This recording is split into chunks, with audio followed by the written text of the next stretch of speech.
Hey guys, Marathon's Louder from VED.org. Today I simply wanted to cover a few reasons why regular resistance training with the purpose of muscle building helps to increase confidence levels. The first one is testosterone levels are increased with consistent and regular resistance training. So that happens naturally, you don't have to think about it, and it, especially in men, has this sort of positive effect on your demeanor. You just see yourself a little bit better, and it's not so much looking in the mirror. It's the general outlook. It's the way you see the world is a little bit different. It's more like you're taking on the world as opposed to the world taking on you. There's just a sort of balancing effect there, and it feels great. The other thing is, of course, that more superficial response we have when we see ourselves looking more like the way we want to look in the end. So what's your end goal, or even if it's an incremental kind of goal, but if it's feeding your general goal of building muscle and you're headed in that direction, that has a couple of effects on you. You see yourself looking better. That increases your confidence levels.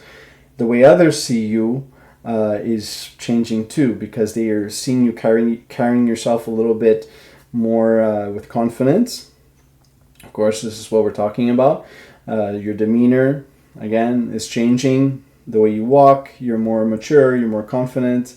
It stops people from bullying you. I'm going to be honest. I when I started training, I had a lot of people up until that point bully me, whether it be at school, workplace, outside of school, sometimes strangers.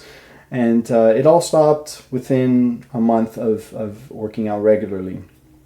So if that's an issue, a concern in your life, then I could almost promise you that without any sort of background in martial arts or anything like that, you will not need to even utilize any sort of fighting abilities, and I wouldn't recommend that for anyone. But in either situation, sometimes it's just workplace bullying, and it has nothing to do with any sort of physical action being threatened upon you. It's just important that you carry yourself well and let people know that you are not someone to be messed around with. The other thing is being more grounded. So if you're an athlete in other sports, it is going to help you physically. It's going to help you achieve a higher level of performance, and this increases your confidence levels naturally. It helped me in soccer. I played hockey as well, but more so at a younger age. But the weight training really assisted me in being a better soccer player, and not just taking hits a bit better, because it is somewhat of a contact sport, but also turning. Doing quick turns with the ball. It just happened a little quicker. So even if I was gaining weight and looking a little more husky, I was actually faster with my movements, and kicks were a little stronger, a little harder, let's say. Although as anybody knows in the sport, it's a little like boxing. It has more to do with your hips and positioning. That being said, having a little bit bigger legs did assist with kicking a little bit even more focused. So not just harder, but also more focused, more whatever I had kind of intended. I seemed to be a little sharper with my aim, and it helped in that regard too. So what else is there? Then there's the achieving your goal regularly. That increases your confidence levels quite a bit.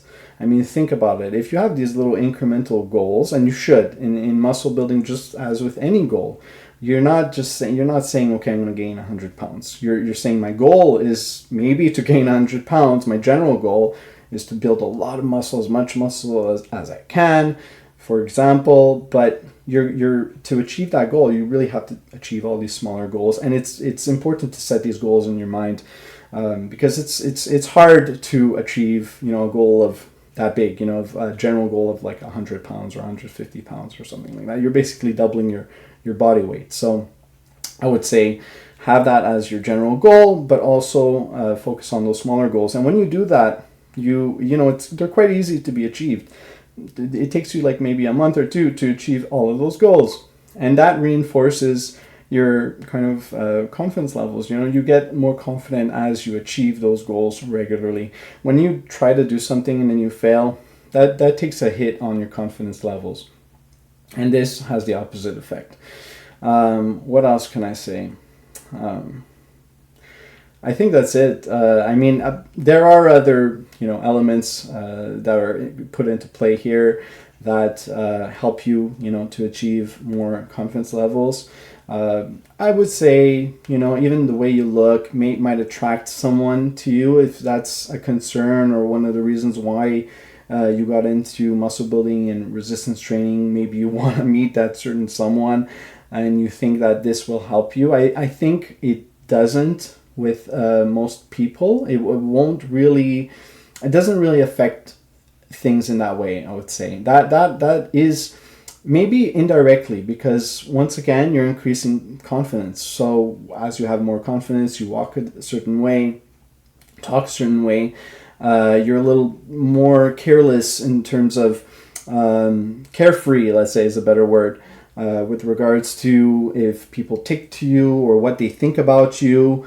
Everything is kind of better. So yeah, that can have a good effect on maybe attracting someone sexually, or attracting that certain someone into your life. Maybe you're looking for a sort of lifelong partner, whatever it might be. But I would say take this with a grain of salt. Don't get into this just for that purpose. It's one of the sort of lower concerns I think people have when they get into training, and it's probably something you shouldn't think about too much. If you're really focused on weight training and muscle building for the purpose of attracting someone else, as opposed to it being something that's kind of like for you, then I think it could even hurt you in a way. It could have a negative effect on you. You might injure yourself while training because it's something you don't want to do. It's something you're not, once again, doing for yourself. And you might have a lack of focus in your training. It could just lead to something bad. Or, once again, I would say that's kind of like almost like more superficial, even more so than just wanting to look good, simply to look good. It's basically saying, like, you're basically telling yourself that if I don't achieve my goal, if I don't look that certain way, then I won't meet anyone. And I think maybe some people actually have that sort of thought and feeling as they get into the gym or build out a home gym. So and in any case, whatever the catalyst might be, those few reasons I stated are reasons for why you could look forward to training in terms of building up your confidence levels. So all the best, and head out to veb.org/natural-muscle if you want my ebook that covers everything I know on muscle building.